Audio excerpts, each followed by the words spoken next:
अब वो बज़ाहिर एक कामयाब आदमी बन चुका था।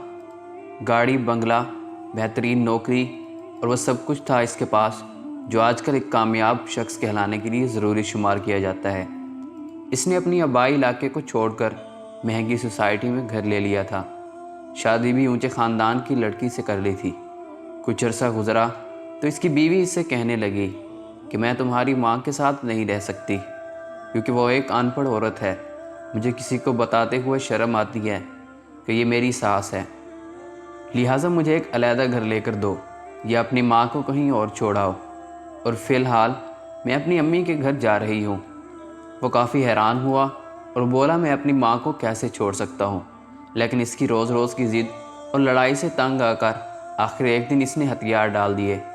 वो अपनी माँ से इस बारे में बात करने पर आमादा हो गया।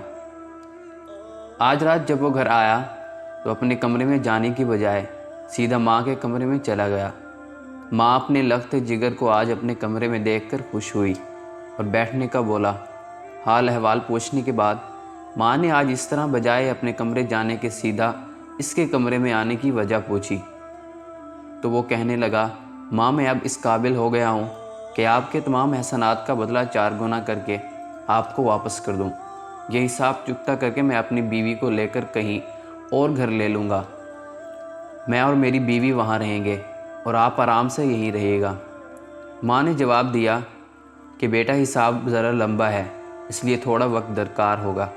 वो बोला, कोई जल्दी नहीं, आप आराम से कर लीजिए। इतना बोलकर वापस अपने कमरे की तरफ चला गया। रात जब कुछ गहरी होने लगी तो माँ ने एक जग में पानी भरा और अपने बेटे के कमरे में जाकर उसके बिस्तर के एक तरफ डाल दिया। बेटे ने जब इस तरफ करवट ली, पानी की वजह से उसकी आंख खुल गई। जब देखा कि माँ हाथ में जग लिए खड़ी है और बिस्तर पर पानी भी इसने ही डाला है तो चिल्लाने लगा कि ये आप क्या कर रही हैं। माँ बोली कि बेटा अपनी बचपन में पता नहीं कितनी दफ़ा तूने मेरा बिस्तर इस तरह गीला किया था और मैंने गुस्सा करने की बजाय तुम्हें खुश जगह पर डाला और ख़ुद गीली जगह लेट गई, बल्कि बाज़ औक़ात अपनी पीठ पर भी सुलाया था। सोचा तुम्हें बता दूं, हिसाब चुकाना बहुत मुश्किल हो जाएगा। तुम इसी घर में रहो, मुझे कहीं भी एक कमरे का घर ले दो, ये तुम्हारे घर के पिछली तरफ का कमरा ही मुझे दे दो, मैं वहीं रह लूँगी। वो उठकर बैठ चुका था और उदास आंखों से माँ की तरफ देख रहा था। इसे समझ नहीं आ रही थी कि माँ को क्या जवाब दे। माँ कुछ देर रुककर अपने कमरे में जा चुकी थी। यह काफ़ी देर तक जागता रहा और फिर अचानक इसने एक फ़ैसला किया और सुकून की नींद सो गया। सुबह हुई, बीवी को घर बुलाया, इसकी पसंद की कुछ चीज़ मुहैया की और कहा कि बताओ कि तुम्हारी अम्मी कहाँ रहती है। ये कैसी बात कर रहे हैं, आपको मालूम तो है कि वो मेरे भाई के घर रहती है। बीवी ने जवाब दिया, तो एक काम करते हैं, हम अच्छा सा एक घर लेते हैं जिसमें तुम्हारी और मेरी अम्मी रहेगी।